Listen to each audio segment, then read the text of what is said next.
Recently, IShowSpeed celebrated 60 million subscribers on his YouTube channel, and his viewers were naturally pretty excited about it.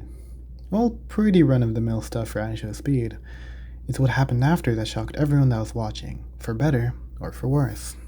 IShowSpeed is known for having pretty bombastic reactions to his subscriber milestones. In particular, there's been a meme circulating as of late, depicting the differences between Mr. Beast's level of reaction and IShowSpeed's level. Is it off? Wait, we're about to hit it? We're about to hit it? What? Whoa! There we go! 500 million subscribers, 500 million. Confetti! Woo! Confetti! Hey,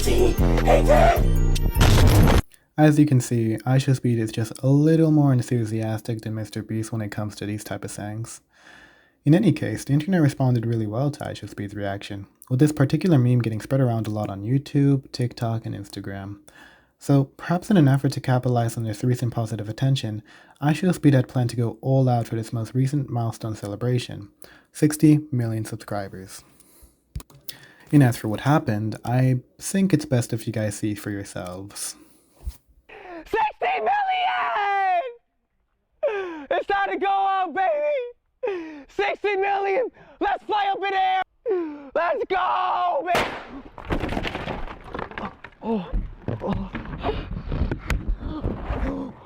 Now, this all looks like pretty distressing stuff, but that all changes when you really consider what's happening behind the scenes.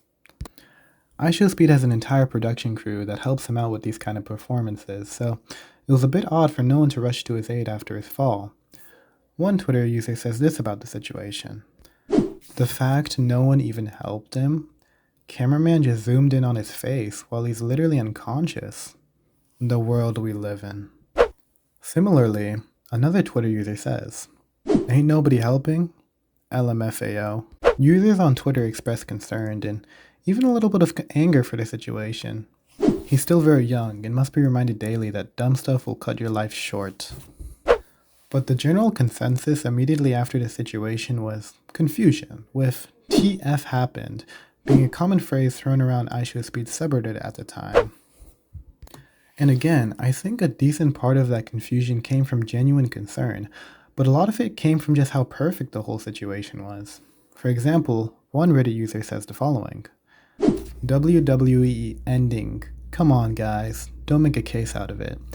To which another user replies, yeah, it was all planned. If it was legit, people would have ran over to him. No one did. Which again brings us back to the point that IShowSpeed has an entire team of people working around him. In the event of an actual accident, I think there would be more people crowding around him than just his cameraman, who, as mentioned earlier, just zoomed in on his face.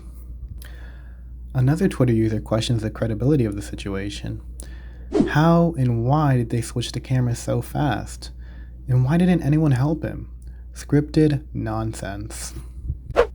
Here the user is pointing out that the live stream's camera switched basically immediately after Speed's collision with the ground, as if it was planned. In my opinion, I think it was just to avoid having the stream stuck at a still image, given that Speed's camera was glitching at the time he hit the ground, though it was definitely suspicious how quickly it happened.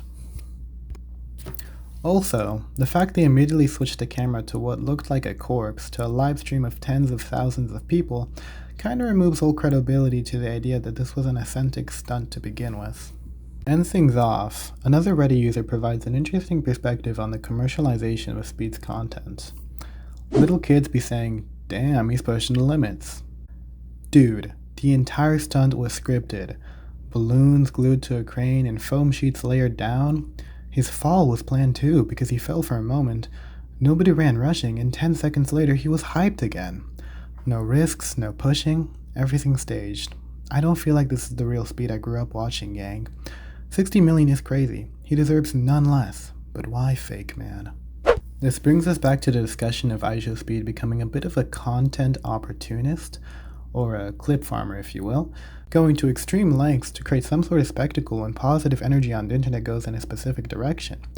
Here in particular, we see him capitalizing on the recent positive reception towards his milestone videos by creating just about the biggest spectacle you can on live entertainment. A user replies to the original comment summarizing the whole situation, saying, "It's so cringe when people eat this up, like, Lol, are y'all that bored? You're witnessing the commercialization of speed.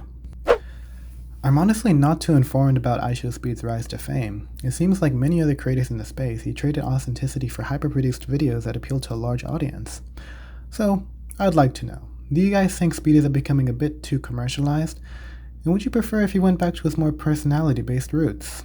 Leave your opinion in the comments down below. That's all for this video. Have a great day, guys!